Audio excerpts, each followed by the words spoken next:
Selamat datang di TDO Empire, tempat di mana sejarah dan misteri bersatu dalam satu perjalanan waktu. Kami hadir untuk mengungkap kisah-kisah yang tersembunyi, menelusuri jejak-jejak peradaban yang terlupakan, dan menyelami dalamnya sejarah Islam serta karomah para waliullah yang menggugah hati. Di sini, setiap cerita bukan hanya tentang masa lalu, tetapi juga tentang makna, hikmah, dan pelajaran yang tak lekang oleh zaman. Tetapi sebelum itu silahkan like, subscribe dan nyalakan loncengnya agar kalian mendapatkan notifikasi terbaru dari kami. Di Tanah Pasuruan, sebuah kisah luar biasa tentang seorang ulama besar, Kiai Haji Hamid Pasuruan, terus dikenang. Seorang wali Allah yang hidup sederhana, namun karomahnya tak terbantahkan. Inilah karomah-karomah beliau yang akan menggetarkan hati dan membuka mata kita akan kebesarannya. Penyembuhan dengan doa. Pada suatu pagi di tahun 1940-an, seorang wanita datang dengan tubuh lemah tak berdaya, sakit yang sudah bertahun-tahun tak kunjung sembuh. Para dokter sudah menyerah, namun sang ibu tidak pernah putus asa. Ia datang kepada Kiai Haji Hamid dengan harapan, meskipun sekadar doa. Di hadapan beliau, Kiai Haji Hamid hanya mengangkat tangan, berdoa dengan penuh khusyuk. Dan, dalam hitungan hari, sang ibu sembuh total, seolah penyakit itu tak pernah ada.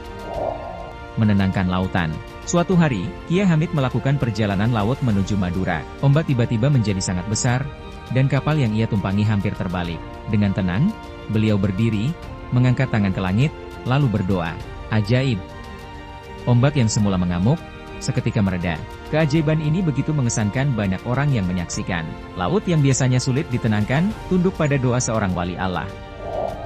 Membaca pikiran orang. Kiai Hamid memiliki kemampuan luar biasa lainnya yang membuat banyak orang kagum. Beliau bisa membaca isi hati dan pikiran orang lain tanpa mereka berbicara. Suatu ketika, seorang pria datang dengan niat buruk, berencana untuk menipu Kiai Hamid. Beliau menatapnya sejenak, dan tanpa berkata sepatah kata pun, langsung berkata, "Jangan coba-coba, Allah melihat apa yang ada di dalam hatimu." Keajaiban ini menunjukkan betapa dekatnya beliau dengan Allah, sampai-sampai bisa mengetahui isi hati seseorang hanya lewat pandangan. Menolong dalam kesulitan ekonomi. Sekitar 1950, banyak keluarga yang mengalami kesulitan ekonomi. Salah satunya adalah sebuah keluarga yang hampir tak punya apa-apa. Sang ayah datang kepada Kiai Haji Hamid dengan harapan, memohon doa agar keluarganya diberi rezeki. Kiai Haji Hamid menepuk bahu sang ayah dan berkata, "Kamu akan melihat keajaiban dalam beberapa hari ke depan." Dalam waktu singkat, keluarga tersebut mendapat bantuan yang datang secara tak terduga, dari orang-orang yang terinspirasi oleh doa Kiai Haji Hamid. Rezeki datang tanpa diduga, membuktikan betapa besar kekuatan doa dan keberkahan yang beliau miliki. Menyuburkan tanah yang gersang. Salah satu karomah terbesar Kiai Haji Hamid terjadi di sebuah desa yang mengalami kekeringan parah. Tanah yang gersang itu tidak bisa lagi ditanami. Para petani sudah putus asa. Kiai Haji Hamid datang, lalu dengan penuh keyakinan, beliau berdoa di tengah ladang yang kering itu. Dalam waktu singkat, hujan turun deras, mengalirkan kehidupan ke tanah yang mati. Para petani yang menyaksikan itu pun takjub, menyadari bahwa karomah beliau benar-benar datang dari Allah. Menyadarkan orang yang suka judi. Suatu ketika, ada seseorang meminta nomor togel pada Kiai Hamid. Oleh Kiai Hamid diberi dengan syarat jika dapat uangnya, harus dibawa ke hadapan Kiai Hamid. Dan oleh orang tersebut dipasanglah nomor tersebut, dan menang. Uangnya dibawa ke hadapan Kiai Hamid. Oleh Kiai uang tersebut dimasukkan ke dalam bejana, dan disuruh melihat apa isinya. Terlihat isinya darah dan belatung. Kiai Hamid berkata, "Tegakkah saudara memberi makan anak istri saudara dengan darah dan belatung?" Orang tersebut menangis dan pulang kemudian bertobat. Menolak masuk partai dengan halus. Pada suatu saat, Orde Baru ingin mengajak Kiai Hamid masuk partai pemerintah. Kiai Hamid menyambut ajakan itu dengan ramah dan menjamu tamunya dari kalangan birokrat itu. Ketika surat persetujuan masuk partai pemerintah disodorkan bersama pulpennya, Kiai Hamid menerimanya dan menandatanganinya. Anehnya, pulpennya tak bisa keluar tinta. Diganti pulpen lain tetap tak mau keluar tinta. Akhirnya Kiai Hamid berkata, "Bukan saya loh yang gak mau, ballpointnya yang gak mau." Itulah Kiai Hamid, dia menolak dengan cara yang halus dan tetap menghormati siapa saja yang bertamu ke rumahnya.